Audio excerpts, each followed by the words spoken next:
Assalamualaikum warahmatullahi wabarakatuh. Halo semua, perkenalkan nama saya Linda dengan NIM 220322, kelas RA5, Fakultas Ekonomi dan Bisnis, Prodi Manajemen, semester 3. Baik, video ini dibuat untuk memenuhi tugas ujian tengah semester dari mata kuliah Etika dan Tanggung Jawab Sosial Bisnis dengan dosen pengampu Bapak Asep Rapiudin, SEME. Adapun materi yang akan dibahas itu yang pertama ada bisnis yang beretika, yang kedua itu perusahaan dan pemangku keuangan, yang ketiga globalisasi dan etika bisnis, yang keempat teori-teori etika dan relevansinya, yang kelima tanggung jawab sosial perusahaan dan audit kinerja sosial, yang terakhir hak dan kewajiban pemilik usaha. Materi yang pertama yaitu bisnis yang beretika. Nah, etika bisnis itu merupakan cara untuk melakukan kegiatan bisnis yang mencakup seluruh aspek yang berkaitan dengan individu, perusahaan, dan juga masyarakat. Nah, etika bisnis dalam suatu perusahaan itu dapat membentuk nilai, norma, dan perilaku karyawan serta pimpinan dalam membangun hubungan yang adil dan sehat dengan pelanggan atau mitra kerja, pemegang saham, dan masyarakat. Kesemuanya ini tuh mencakup bagaimana kita menjalankan bisnis secara adil sesuai dengan hukum yang berlaku dan tidak tergantung pada kedudukan individu ataupun perusahaan di masyarakat. Jadi, etika bisnis itu lebih luas dari ketentuan yang diatur oleh hukum, bahkan merupakan standar yang lebih baik dibandingkan standar minimal ketentuan hukum. Karena dalam kegiatan bisnis seringkali kita temukan wilayah abu-abu yang tidak diatur oleh ketentuan hukum. Jadi, etika bisnis ini merupakan cara untuk melakukan kegiatan bisnis yang mencakup keseluruhan aspek yang berkaitan dengan individu, perusahaan, dan juga masyarakat. Pentingnya berbisnis secara etis. Jadi berbisnis secara etis ini tuh sangat penting karena memiliki dampak positif yang signifikan baik pada tingkat individu maupun pada tingkat organisasi dan masyarakat secara keseluruhan. Ada beberapa alasan mengapa etika bisnis itu penting. Yang pertama itu reputasi dan kepercayaan. Jadi berbisnis secara etis itu membangun reputasi yang baik. Pelanggan, rekan bisnis, dan pemangku kepentingan lainnya lebih mungkin percaya dan bersedia berinteraksi dengan perusahaan yang dianggap etis. Yang kedua yaitu kepuasan pelanggan. Etika bisnis ini seringkali berdampak positif pada kualitas produk dan layanan. Ini meningkatkan kepuasan pelanggan yang pada gilirannya itu dapat meningkatkan loyalitas pelanggan. Yang ketiga itu keberlanjutan jangka panjang. Jadi bisnis yang beroperasi secara etis itu lebih mungkin bertahan dalam jangka panjang. Jadi etika bisnis itu mengurangi resiko hukum dan menghindari skandal yang dapat merusak perusahaan. Yang keempat itu ada hubungan rekan bisnis yang baik. Berbisnis secara etis itu menciptakan hubungan yang baik dengan rekan bisnis. Ini dapat membantu dalam negosiasi, kolaborasi, dan menciptakan peluang bisnis baru. Yang kelima itu ada tanggung jawab sosial. Etika bisnis itu mencakup tanggung jawab sosial perusahaan. Bisnis yang beroperasi secara etis itu mempertimbangkan dampaknya pada masyarakat dan lingkungan yang semakin penting dalam era berkelanjutan. Lalu yang keenam itu kepuasan karyawan. Etika bisnis itu mencakup perlakuan yang adil terhadap karyawan. Ini meningkatkan kepuasan dan produktivitas karyawan. Yang ketujuh ada kepatuhan hukum. Berbisnis secara etis itu memastikan perusahaan mematuhi hukum dan peraturan yang berlaku, menghindari potensi sanksi hukum. Yang ke-8 itu ada keuntungan jangka panjang. Jadi meskipun bisnis mungkin menghadapi tantangan etis dalam jangka pendek, berbisnis secara etis itu seringkali membawa keuntungan jangka panjang yang lebih besar dalam hal reputasi dan keberlanjutan. Materi kedua yaitu perusahaan dan pemangku keuangan. Pemangku kepentingan ini adalah seorang kelompok atau organisasi yang mempunyai kepentingan atau kepentingan dalam pengambilan keputusan dan aktivitas suatu bisnis, organisasi, atau proyek pemangku kepentingan itu dapat menjadi anggota organisasi tempat mereka memiliki kepentingan atau mereka tidak dapat memiliki afiliasi resmi. Jadi pemangku kepentingan itu dapat memiliki pengaruh langsung atau tidak langsung terhadap kegiatan atau proyek suatu organisasi. Nah, dukungan mereka seringkali diperlukan untuk kesuksesan bisnis dan proyek. Lalu ada jenis pemangku kepentingan, ada investor dan kreditur. Mereka ini memiliki kepentingan finansial dalam perusahaan dan dapat mempengaruhi keputusan bisnis. Lalu ada pemasok. Mereka ini menyediakan sumber daya atau barang untuk perusahaan dan memiliki kepentingan terhadap hubungan bisnis dengan perusahaan. Lalu ada masyarakat. Nah, masyarakat lokal atau komunitas yang terkena dampak dari kegiatan perusahaan dan memiliki kepentingan terhadap dampak sosial dan lingkungan perusahaan. Jadi, pemahaman yang mendalam tentang pemangku kepentingan ini tuh penting gitu bagi semua orang yang terlibat dalam suatu perusahaan atau bisnis. Karena pemangku kepentingan ini memiliki peran aktif dan pasif dalam menjalankan tujuan perusahaan. Teori pemangku kepentingan. Manajerial kapitalisme itu adalah sebuah paradigma mengenai perusahaan-perusahaan kapitalis oleh manajer. Manajerial kapitalis itu didefinisikan sebagai perubahan pengelolaan atau kontrol atas perusahaan kapitalis dari pemilik di era Karl Marx ke para manajemen eksekutif. Jadi tentu saja undang-undang korporasi yang ruhnya itu dilahirkan pada era di mana para pemilik itu sangat dominan. Jadi perlu memberikan jaminan bahwa para manajer tersebut itu bekerja untuk para pemilik. Materi ketiga tentang globalisasi dan etika bisnis. Jadi globalisasi ini adalah proses terbentuknya sistem komunikasi dan organisasi antar masyarakat di seluruh dunia yang mencakup koneksi ekonomi, sosial, politik, antar negara. Etika bisnis ini menjadi titik sentral dalam setiap kegiatan bisnis yang berskala global, karena bisnis ini tidak cukup dijalankan berdasarkan transaksi yang terikat oleh kontrak-kontrak formal dan legal saja, tetapi juga perlu dilandarasa saling percaya di antara pihak-pihak yang terlibat dalam proses transaksi tersebut. Jadi dalam era globalisasi, etika bisnis ini menjadi bagian penting dari kegiatan bisnis itu sendiri. Nah, pelaku bisnis yang ingin eksis dan mampu bersaing di era globalisasi itu harus mematuhi etika maupun norma serta aturan dan hukum yang berlaku. Jadi masalah etika dan kepatuhan terhadap hukum itu merupakan salah satu fondasi yang harus diciptakan dan dimiliki oleh setiap pelaku bisnis, karena pelaksanaan bisnis yang beretika itu akan memberikan manfaat bagi perusahaan dan masyarakat. Nah, ada beberapa aspek penting dalam etika bisnis global. Yang pertama itu ada pengenalan diri, yang kedua ada kepekaan terhadap kondisi dan lingkungan masyarakat, yang ketiga itu ada transparansi dan akuntabilitas, yang terakhir itu ada responsabilitas sosial. Materi keempat yaitu tentang teori-teori etika dan relevansinya. Jadi secara umum teori ini itu memang berbicara tentang bagaimana perilaku berbisnis yang baik dan sesuai dengan norma. Jadi etika sebagai disiplin ilmu berhubungan itu dengan kajian secara kritis tentang adat kebiasaan, nilai-nilai, dan norma perilaku manusia yang dianggap baik atau tidak baik. Jadi etika sebagai disiplin ilmu itu berhubungan dengan kajian secara kritis tentang adat kebiasaan, nilai-nilai, dan norma perilaku manusia yang dianggap baik atau tidak baik.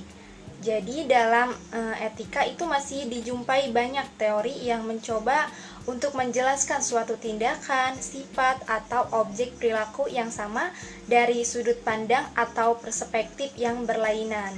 Berikut ini ada beberapa teori etika. Ada 4 macam teori etika dalam bisnis. Yang pertama itu ada egoisme. Russell 2004 itu memperkenalkan 2 konsep yang berhubungan dengan egoisme. Yang pertama itu ada egoisme psikologis. Itu adalah suatu teori yang menjelaskan bahwa Semua tindakan manusia itu dimotivasi oleh kepentingan berkutat diri atau self-service. Jadi menurut teori ini, orang itu boleh saja yakin ada tindakan mereka yang bersifat luhur dan suka berkorban. Namun semua tindakan yang terkesan luhur atau tindakan yang suka berkorban tersebut itu hanyalah sebuah ilusi. Jadi pada kenyataannya setiap orang itu hanya peduli pada dirinya sendiri. Lalu ada utilitarianisme. Jadi menurut teori ini itu suatu tindakan dikatakan baik jika membawa manfaat bagi sebanyak mungkin anggota masyarakat. Jadi perbedaan paham utilitarianisme dengan paham egoisme etis ini tuh terletak pada siapa yang memperoleh manfaat. Egoisme etis ini melihat dari sudut pandang kepentingan individu, sedangkan paham utilitarianisme ini tuh melihat dari sudut pandang kepentingan orang banyak. Lalu yang ketiga itu ada deontologi paradigma. Jadi teori deontologi ini saham berbeda dengan paham egoisme dan utilitarianisme. Yang keduanya itu sama-sama menilai buruknya suatu tindakan itu memberikan manfaat entah untuk individu atau untuk banyak orang, maka tindakan itu dikatakan etis. Namun sebaliknya, jika akibat suatu tindakan itu merugikan individu atau sebagian besar kelompok masyarakat, maka tindakan tersebut itu dikatakan tidak etis. Lalu ada teori hak. Jadi suatu tindakan atau perbuatan ini dianggap baik bila perbuatan atau tindakan tersebut itu sesuai dengan HAM. Menurut Bantens, teori hak ini merupakan suatu aspek dari deontologi atau teori kewajiban, karena hak itu tidak dapat dipisahkan dengan kewajiban. Jadi bila suatu tindakan ini tuh merupakan hak bagi seseorang, maka sebenarnya tindakan yang sama itu merupakan kewajiban bagi orang lain. Lalu ada teori keutamaan.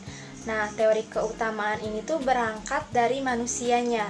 Teori keutamaan ini tidak menanyakan tindakan mana yang etis dan tindakan mana yang tidak etis. Nah, teori ini juga tidak lagi mempertanyakan suatu tindakan, tetapi berangkat dari pertanyaan mengenai sifat-sifat atau karakter yang harus dimiliki oleh seseorang agar bisa disebut sebagai manusia utama, dan sifat-sifat atau karakter yang mencerminkan manusia hina. Teori etika teonom ini tuh sebagaimana dianut oleh semua penganut agama di dunia, bahwa ada 7 akhir yang ingin dicapai umat manusia selain tujuan yang bersifat duniawi, yaitu untuk memperoleh kebahagiaan surgawi. Teori etika teonom ini dilandasi oleh filsafat Kristen yang mengatakan bahwa karakter moral manusia itu ditentukan secara hakiki oleh kesesuaian hubungannya dengan kehendak Allah. Melihat banyaknya pelanggaran etika yang terjadi antara perusahaan dan stakeholder, ini tuh memunculkan asumsi bahwa ada beberapa faktor yang mempengaruhi etika bisnis. Yang pertama itu ada pressure yang didapat karena persaingan kompetitor. Yang kedua ada kondisi ekonomi. Yang ketiga ada kesalahan operasional. Yang keempat pengetahuan individu akan etika. Yang kelima demand pasar yang tidak sesuai dengan kemampuan perusahaan. Jadi pada dasarnya beberapa faktor pemicu pelanggaran latar belakang etika bisnis sebuah perusahaan ini tuh bukan menjadi alasan gitu. Sebagai pengusaha ini tuh sudah sewajarnya ya segala resiko yang ada di dalam faktor-faktor tersebut itu tuh bisa diatasi dengan manajemen yang baik. Jadi dengan begitu berbagai masalah itu akan bisa dihindari dan banyak dampak positif yang bisa didapat. Kelima itu tanggung jawab sosial perusahaan dan audit kinerja sosial. Jadi tanggung jawab sosial perusahaan itu adalah kewajiban perusahaan untuk bertanggung jawab terhadap dampak sosial dan lingkungan dari kegiatan bisnis mereka. Audit kinerja itu tanggung jawab sosial itu merupakan suatu proses di mana organisasi menentukan kewajaran kinerja sosial mereka, melaporkan dan mengembangkan. Nah, audit ini tuh mengukur dampak sosial dan hubungan perilaku perusahaan serta diharapkan dapat digunakan untuk menilai dampak sosial dari kegiatan perusahaan. Lalu mengukur efektivitas program perusahaan yang bersifat sosial dan melaporkan sejauh mana perusahaan ini tuh memenuhi tanggung jawab sosialnya. Tanggung jawab perusahaan atau CSR ini tuh mencakup berbagai kegiatan perusahaan yang memiliki tanggung jawab secara sosial kepada masyarakat sekitar dan masyarakat secara luas hingga pemangku kepentingan. Nah, tujuan dari pelaksanaan CSR ini tuh antara lain untuk memberikan manfaat bagi pihak-pihak di dalam dan sekitar perusahaan dengan melaksanakan program yang bermanfaat. Terus meningkatkan kesejahteraan masyarakat, penyerapan tenaga kerja dari masyarakat sekitar, melindungi citra dan reputasi perusahaan di mata publik, serta menyelaraskan pengembangan aspek ekonomi, sosial, dan lingkungan. Nah, program CSR juga dapat membantu dalam pengatasan kemiskinan, peningkatan kesejahteraan masyarakat, dan memberdayakan kehidupan warga. Jadi, CSR ini tuh merupakan bentuk tanggung jawab perusahaan terhadap keadaan sosial dan lingkungannya yang ditunjukkan kepada masyarakat di sekitar perusahaan maupun pada masyarakat umumnya. Manfaat tanggung jawab perusahaan.